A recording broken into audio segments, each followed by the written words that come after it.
आप सभी को नमस्कार। विनय पांडे की धार्मिक विधि कक्षा में पुनः आपका स्वागत है। मैं आपको बताना चाहूँगा कि वैशाख मास अगले महीने आने वाला है। मतलब मई में वैशाख मास आरंभ मिलेगा। अप्रैल के कुछ भाग से आप कैलेंडर में चेक करेंगे तो आपको वैशाख मास मिल जाएगा। वैशाख मास पूरे वर्षों में बहुत ही पुण्य देने वाला होता है। ये सात्विक व्रत करने वालों के लिए बहुत ही लाभकारी होता है। भगवान विष्णु के लिए अत्यंत प्रिय होता है। और जैसे मैंने लास्ट वीडियो में बताया था कि वैशाख मास में प्रातः काल सूर्य उदय से पहले उठकर स्नान करना, जमीन पर सोना, जमीन पर बैठ के भोजन करने से भगवान विष्णु अत्यंत प्रसन्न होते हैं और वरदान आपको देते हैं। लेकिन हम अपनी मुक्ति भुक्ति के लिए ये भूल जाते हैं कि सवेरे उठ के अपन खाना पीना खाने के बाद जो है बाजार में कमाए खाए फिर सो गए, कमाए खाए सो गए। लेकिन हम ये नहीं समझ पाते कि हमारा संसार में जन्म किस उद्देश्य की पूर्ति के लिए हुआ। बड़ी मुश्किल से तो हमने मानव तन पाया, लेकिन आप ये नहीं जान पा रहे हैं कि जिस तरीके से कोई शेर किसी हिरन को खाता है ना, और कल को हम हिरन के रूप में जन्म लें जिसको हम कभी शेर खा पाए, हमको जीवन एक अच्छा मिले, आने समय अच्छा मिले। जिस प्रकार हम अभी जो पैसा कमाते हैं वो पैसा जो है हम अपने सुख सुविधा के लिए उपयोग करते हैं, लेकिन मृत्यु के बाद जो है ये चीज़ें यहीं रह जाती है। अर्थात ये माता पिता भाई बहन जो है शमशान घाट तक ही सीमित रहेंगे। आपका जो ये शरीर है ये चिता तक ही सीमित रहेगा। आपके साथ मन और आत्मा, पुण्य और पाप जाएगा। इसलिए हमारा पुण्य पाप चंद्रमा तक जाएगा, ये भी तय है। लेकिन हमको अपने स्वयं के कल्याण हेतु अपने आत्मा के अंदर, अपने अंदर झांक के अपनी आत्मा की आवाज़ सुननी है। और इसलिए मैं आपको बताता हूँ कि आपने जाने माने अज्ञानतावश कोई पाप हो जाते हैं कि आपके पैर के नीचे से चींटी दब जाती है, तो वही पाप तो भला है, अज्ञानता वो हुआ तो पाप है।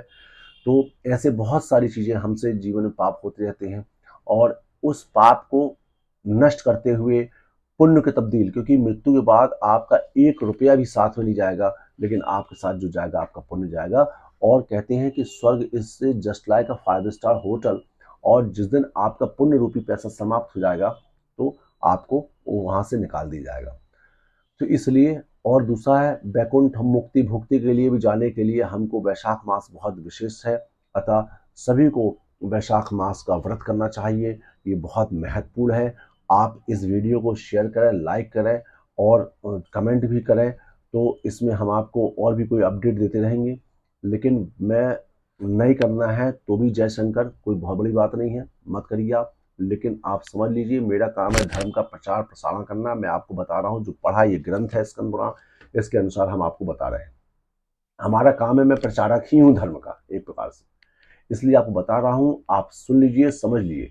मिथिला नरेश, देवी सीता के पिता जनक, राजा जनक, ये राजा जनक के दरबार में अष्टवक्र नाम के व्यक्ति आए थे, जिनके 8 अंग से टूटे फूटे उनका शरीर था। ऐसे आए दिन वो सत्संग करते थे। सत्संग से ही आपका जीवन सुलभ होगा। आपके हनुमान चालीसा में भी जो है बहुत से मिलेंगे, श्री रामचंद्र जी की स्तुति में भी मिलेगा। सत्संग का बहुत बड़ा महत्व होता है। वो आए दिन अपने दरबार में मिथिला नरेश जो है सत्संग बैठाते थे, ताकि उनको अच्छे से अच्छा ज्ञान की प्राप्ति हो पाए। लेकिन हम लोग आज ऐसे पाप योनि में फंसते जा रहे हैं कि हम लोग सत्संग से दूर होते चले जा रहे हैं। सुतदेव जी महाराज जनक महाराज के जब दरबार में पहुंचे तो वैशाख, चूंकि अभी चैत्र मास चल रहा है, अभी नवरात्रि आएगी, दुर्गा पूजा आएगी, इसके बाद जो मास आएगा वैशाख मास आएगा। याद रखना, जैसे वैशाख मास आए हमारी बात को ध्यान रखना। प्रातःकाल सूर्योदय से पहले स्नान करना और जमीन पे ही सोना है और जमीन पे बैठ के भोजन करना है। और इसके अलावा क्या क्या करना है वो मैं आपको बता दूंगा। तब एक बार जब मिथिला नरेश अपने राज्य में बैठे थे और शुद्धजीव महाराज का उन्होंने बढ़िया हाथ पैर से धुला कर, मतलब पैर धुलाने में भी बहुत पुण्य की प्राप्ति होती है। चाहे माता पिता का पैर धो, चाहे ऋषि मुनि, चाहे गुरु महाराज का पाप पैर धोने से बहुत ही वृद्धि मिलती है, पुण्य की प्राप्ति होती है। पैर का बहुत बड़ा महत्व होता है। अब तो वो चीज़ खत्म हो गई है। तो मिथिला नरेश जनक ने पूछा शुद्धजीव महाराज से वैशाख के बारे में कि जब वैशाख मास के धर्म अतिशय सुलभ पुण्य राशि प्रदान करने वाले भगवान विष्णु के लिए प्रीतिकारक चारों पुरुषार्थ की तत्काल सिद्धि करने वाले सनातन और बोधक हैं, तब संसार में उनकी प्रसिद्धि कैसे नहीं हुई। सुतजी ने कहा राजन सुतदेव जी ने कहा राजन, इस पृथ्वी पर लौकिक कामना रखने वाले ही मनुष्य अधिक हैं। उनमें से कुछ राजस और कुछ तामस हैं। वे लोग इस संसार के भोगों तथा पुत्र पौत्र आदि संपदाओं की ही अभिलाषा रखते हैं। कहीं किसी प्रकार कभी बड़ी कठिनाई से कोई एक मनुष्य ऐसा मिलता है जो स्वर्ग लोक के लिए प्रयत्न करता है, और इसलिए वह यज्ञ आदि पुण्य कर्मों के अनुष्ठान बड़े प्रयत्न से करता है, परंतु मोक्ष की उपासना प्राय कोई नहीं करता। तुच्छ आशा लेकर बहुत से कर्मों का आयोजन करने वाले लोग प्राय काम कर्मों के ही उपासक हैं। यही कारण है कि संसार में राजस और तामस धर्म अधिक विख्यात हो गया, परंतु सात्विक धर्म की प्रसिद्धि नहीं है। ये सात्विक धर्म भगवान विष्णु को प्रसन्न करने वाला होता है, निष्काम भाव से किए जाते हैं और इहलोक और परलोक में सुख प्रदान करने वाले होते हैं। देवमय से मोहित होने का मूल मनुष्य इन धर्म को जानते ही नहीं है। धर्म है राजस्व, तामस और सात्विक। भगवान विष्णु सात्विक है, ये समझ लीजिए आप। राजस ब्रह्मा जी हो गए और तामस हो गए महादेव जी, जिनके अंदर गुस्सा, मतलब जैसे मसा, ऐसा समझिए मांस मदिरा खाना पीना, ये तामस भोजन हो गया। आप ये खाओगे तो आपके अंदर गुस्सा भरा रहेगा। दूसरा राजस्व भोजन हो गया, चावल दाल पूड़ी मेवा प्रतिष्ठान खाना हो गया। और फल कंदमूल खाना सात्विक होता है, भगवान नारायण को प्रिय करता है, ये तामस है। इसी प्रकार तामस, राजस्व और सात्विक व्यक्ति होते हैं। ये ऋषि मुनि सात्विक होते हैं, राजा लोग राजस्व हो गए, और तामस लोग जो है जो तलवार छुड़ाबाजी चलाने, तामस हो गए। इसका अर्थ समझिए, इसका अर्थ और बड़ा विख्यात है। तो हर व्यक्ति राजस्व मतलब राज्य प्राप्त करना, तामस अपने आप को बड़ा ऊंचा दिखाना ही सोचते कि हमको ये मिल जाए, हमको इतना धन मिल जाए, हमको ये मिल जाए, हमको वो घर मिल जाए, हमको वो पैसा मिल जाए, इतना मिल जाए, नाम हो जाए। एक सात्विक व्यक्ति होता है, उसको कुछ नहीं, उसको परमात्मा की चाह बस रहती है, उसको कुछ नहीं चाहिए, वो शून्य में चला जाता है। ऐसे व्यक्ति बहुत कम पाए जाते हैं। यही सुखदेव जी महाराज राजा जनक को बताते हैं। इस पर से मैं आपको एक कथा बताता हूँ। पूर्व काल की बात है। काशीपुर में कीर्तिमान नाम के विख्यात चक्रवर्ती राजा थे। वे इक्ष्वाकु वंश के भूषण और महाराज नगर के पुत्र थे। संसार में उनका बड़ा यश था। वे अपनी इंद्रियों पर और क्रोध पर विजय पा चुके थे। ब्राह्मणों के प्रति उनके मन में बड़ी भक्ति थी। राजाओं में उनका स्थान बहुत ऊंचा था। एक दिन वे मृग में आसक्त होकर महर्षि वशिष्ठ के आश्रम पर आए। वैशाख की चिलचिलाती धूप में यात्रा करते हुए राजा ने मार्ग में देखा कि महात्मा वशिष्ठ के शिष्य जगह जगह अनेक प्रकार के कार्यों में विशेष तत्परता के साथ संलग्न थे। वे कहीं पौसला बनाते थे और कहीं छाया मंडप किनारे पर झरने के जल को रोककर स्वच्छ बावली बनाते थे। कहीं वृक्ष के नीचे बैठे हुए लोगों को वे पंख डुलावा का हवा देते थे, कहीं ऊख देते थे, कहीं सुगंधित पदार्थ भेंट करते थे और कहीं फल देते थे। दोपहरिया में लोगों को छाता देते थे और संध्या के समय शरबत। कोई शिष्य घनी छाया वाला वन में झाड़ बुहार कर साफ किए हुए आश्रम के प्रांगणों में हितकारक बालुका बिछाते थे और कुछ लोग वृक्षों की शाखा में झूला लटकाते थे।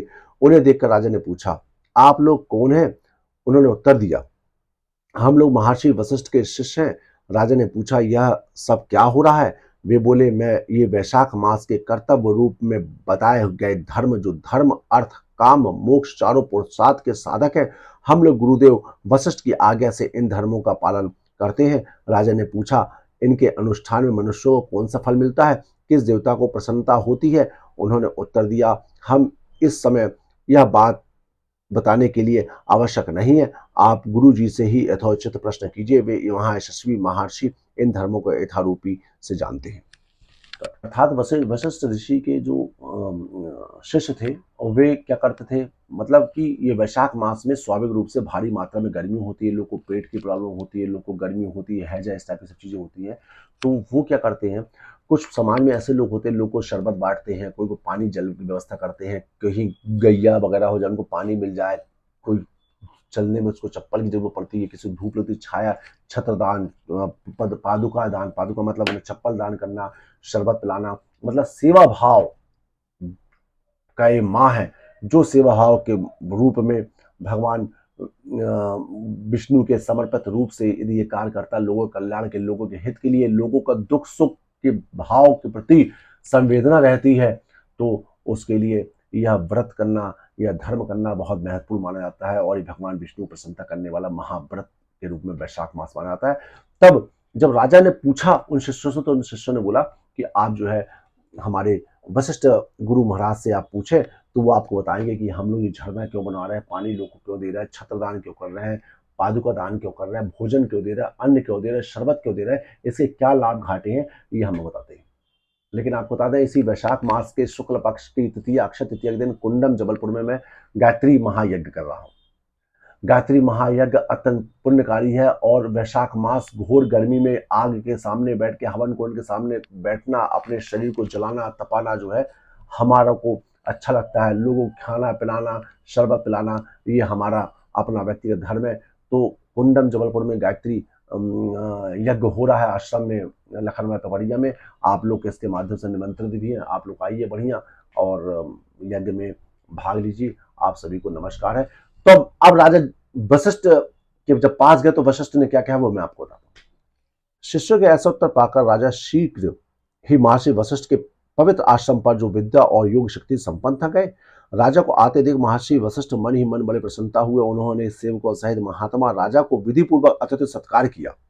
यहाँ पे राजा का देखो, उनके गुरु ने भी सत्कार किया। जब वे आराम से बैठ गए तब गुरु वशिष्ठ ने प्रसन्नता पूर्वक बोले, भगवान, मैंने मार्ग में आपके शिष्यों द्वारा परम आश्चर्यमय शुभ कर्मों का अनुष्ठान होते देखा, किंतु उनके संबंधों में जब प्रश्न किया, ऐसा राजा ने पूछा मतलब वशिष्ठ ऋषि से, तब उन्होंने दूसरी कोई बात न बताकर आपके पास जाने की आज्ञा दी। उनकी आज्ञा के अनुसार मैं इस समय आपके समीप आया हूं। मेरे मन में उन धर्मों की सुनने की बड़ी इच्छा है, अतः आप मुझे बताएं और उनका वर्णन भी करें। तब महायशस्वी वशिष्ठ जी ने प्रसन्नता पूर्वक कहा, राजन, तुम्हारी बुद्धि को उत्तम शिक्षा मिली है, अतः उसने यह उत्तम निश्चय किया है, भगवान विष्णु की कथा के श्रवण और भगवत धर्मों के अनुष्ठान में जो तुम्हारी बुद्धि की अनुवृत्ति प्रवृत्ति हुई है, यह तुम्हारे किसी पुण्य का ही फल है, जिसने वैशाख मास में बताए हुए महाधर्मों के द्वारा भगवान श्री हरि की आराधना की है।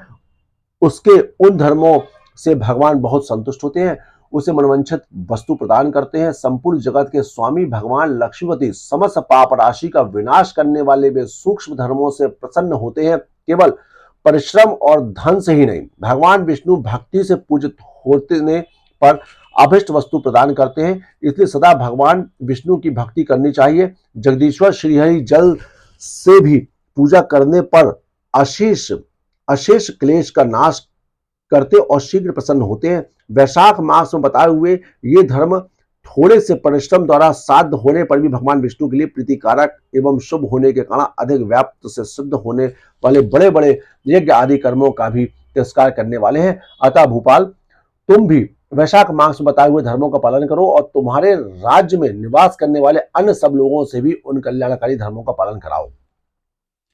यहां पर देखो, ऋषि मुनि ने बताया कि जो मैं आपको बात बता रहा हूं, यही बात राजा को वशिष्ठ ऋषि ने बताया कि ये बात भी सुनना, इस बात की चिंता, इस बात का प्रश्न तुम्हारे अंदर यदि आना भी किसी पुण्य का कारण है, अन्यथा ये किसी के श्रवण करने योग्य वाली बातें नहीं है।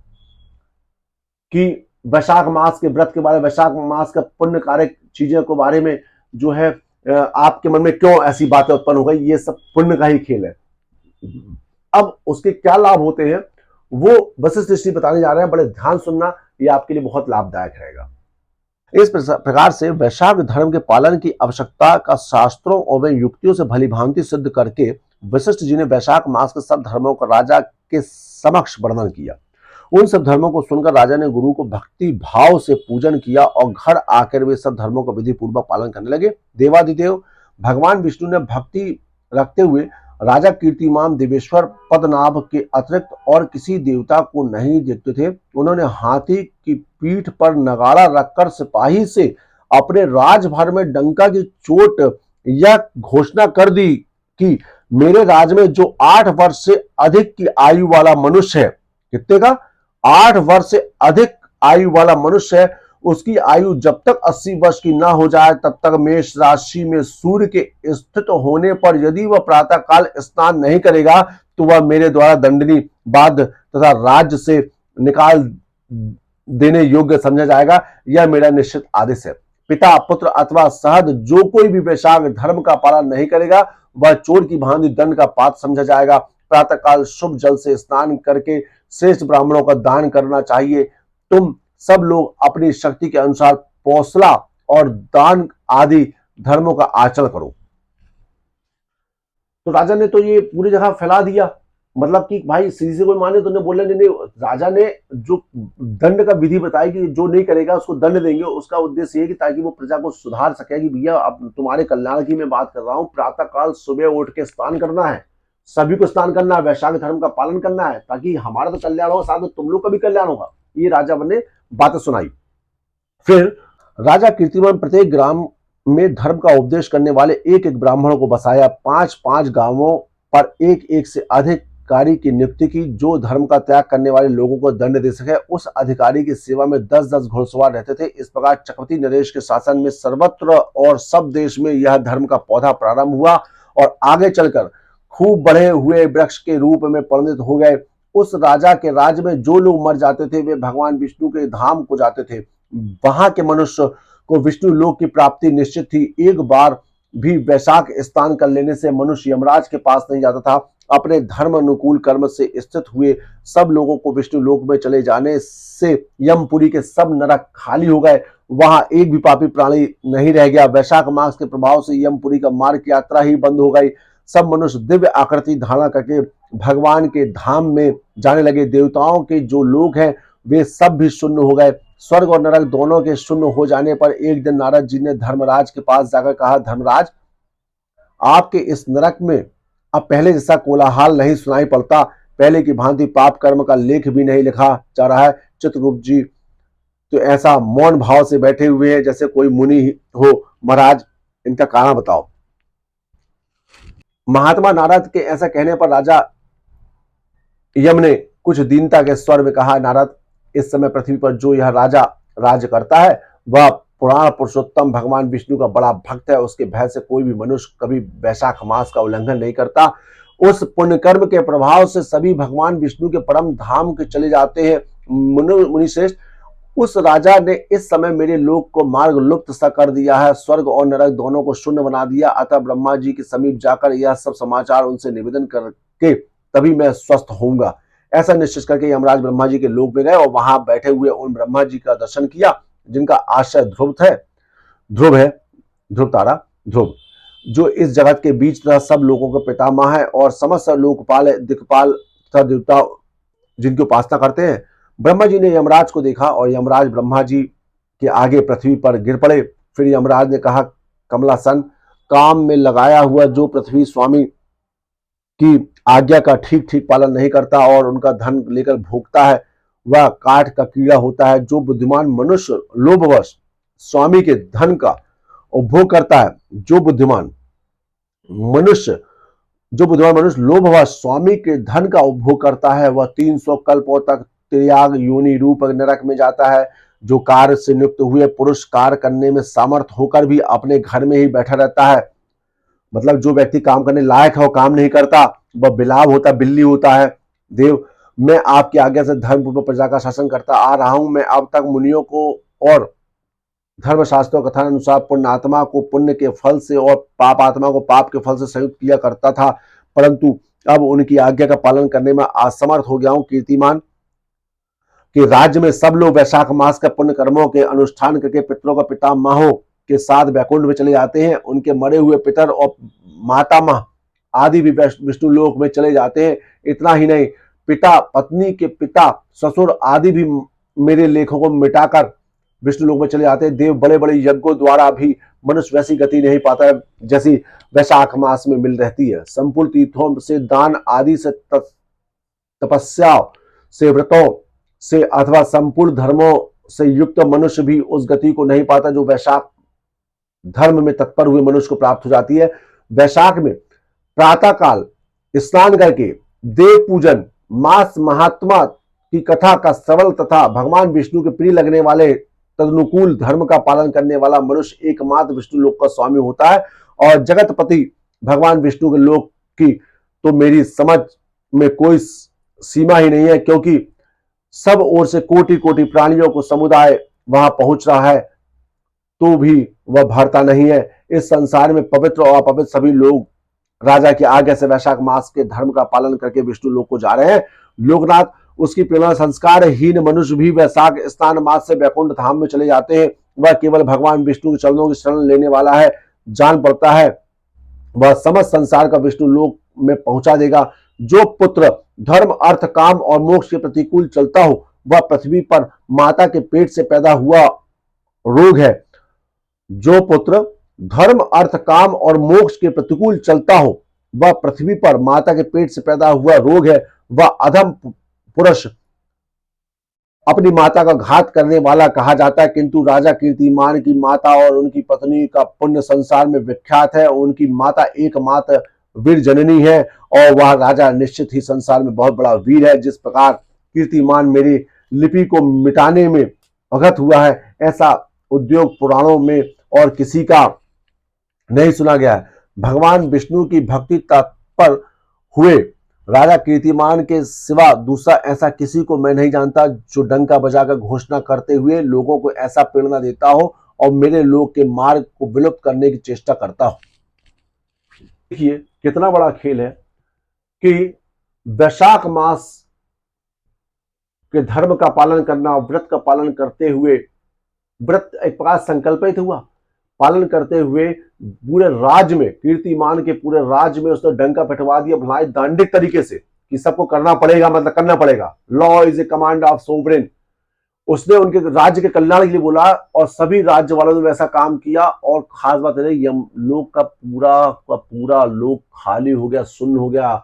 जो न्यायालय थी उनकी वो बंद हो गई, सब बंद हो गया। तो अब न्यायालय करे तो करे क्या, यमराज करे, खाली पड़ गया। अब यमराज को बोला मेरा भी कोई शासन नहीं सुनेगा, तो ब्रह्मा जी के पास चले गए। ब्रह्मा जी से बोला साहब ऐसी बात है, कोई हमारे लोग में तो आए नहीं, सब विष्णु लोग चले आ रहे हैं। और क्योंकि वो ऐसा कीर्तिमान राजा हुआ है, विख्यात राजा, जो पूरे के पूरे राज्य को जो है विष्णु लोक पहुंचा रहा है, तो उन्होंने यमराज ने ब्रह्मा जी से निवेदन किया। अब अगली जो वीडियो हम देंगे लंबी हो जाएगी, अगली वीडियो में हम बताएंगे ब्रह्मा जी ने विष्णु जी के पास जब ऐसा निवेदन किया तो विष्णु भगवान ने क्या उत्तर दिया। आज की वीडियो हम फिलहाल यहीं रोक रहे हैं, लेकिन आपको बताना चाहूंगा, आप लोग समझ लीजिए वैशाख मास अगले मास आने वाला है। वैशाख मास में सभी को प्रातः काल उठकर स्नान करना है। स्नान करने में भक्ति पूजन करना है, नीचे सोना है, भोजन करना है नीचे बैठ के। उसके बाद शरबत बांट सको शरबत, चप्पल जूता बांट सको, छाता बांट सको, मतलब जितना भी अपने को दान करना है ये करिए। आपका आगे का जीवन पुण्यदायक रहेगा। आपको लगे तो सब्सक्राइब करें, लाइक कमेंट करें, नहीं तो जय शंकर। बोलिए शंकर भगवान की जय।